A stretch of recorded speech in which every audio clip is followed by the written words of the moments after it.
Good morning and welcome to your Farm and Home Show. I'm Kristi SHIVE, and this morning we're visiting with Rachel Hance. She's Logan County's Extension Agent for Family and Consumer Sciences. Good morning, Rachel. Good morning, Kristi. Rachel, today we are continuing our conversation on how we can organize our lives. And in the previous segment where we talked about this, you talked about time management and procrastination. So Rachel, what are some other ways that we can organize our lives?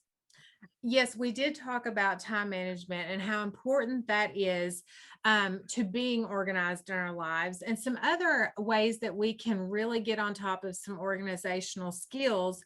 Number one is to be a good communicator. Make sure that you are communicating with others in a really easy way for them to understand, and make sure that you're understanding others in the way that you need to. Also, setting goals for yourself, whether that be at home or in the workplace. It's very, very important to set goals, and that way you have something to work toward and keeping yourself on track to get things accomplished. Being self-motivated is another one. Sometimes this one's hard to always be. Definitely, Rachel. It can be a challenge, but I think that that's where setting goals is Yes. so important, so we can hold ourselves accountable as well as stay motivated in the times where those goals might not feel as exciting. Absolutely, absolutely. And really pay attention to your decision-making skills. Make sure that you are really good at making some decisions and decide, maybe it's prioritizing and so forth, to make sure that you are living life in a more organized manner.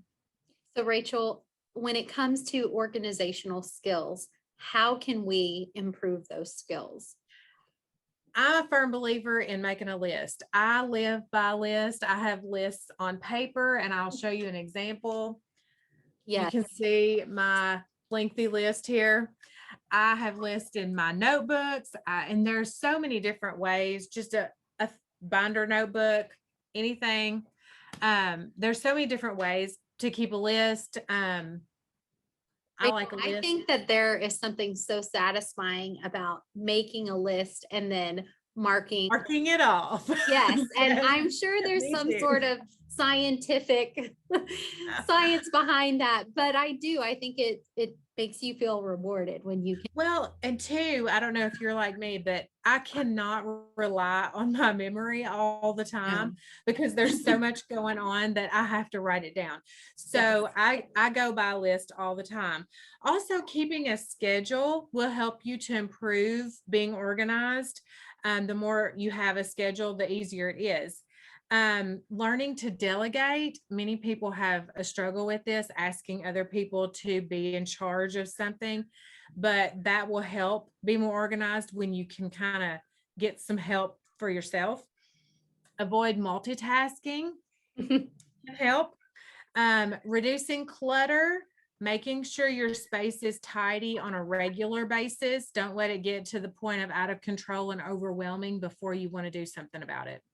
I'm a visual person, Rachel, and so whenever I am working and I have clutter around me, I feel more of that stress like you have touched on before. So I do too. I do too. Sometimes I just have to take a few minutes to clean up my space so that I can be productive. I tend to not be productive when I have a lot of clutter around.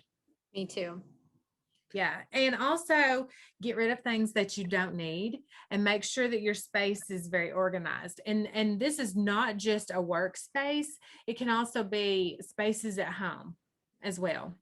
Rachel, so many good points and reminders for all of us as we go about our busy lives. Thank you, Rachel, for being with us today. I really enjoyed it. I want to go clean up my desk now. If you are watching, be sure to contact your local extension office for any organizational tips. Thanks for watching, and we'll see you next time.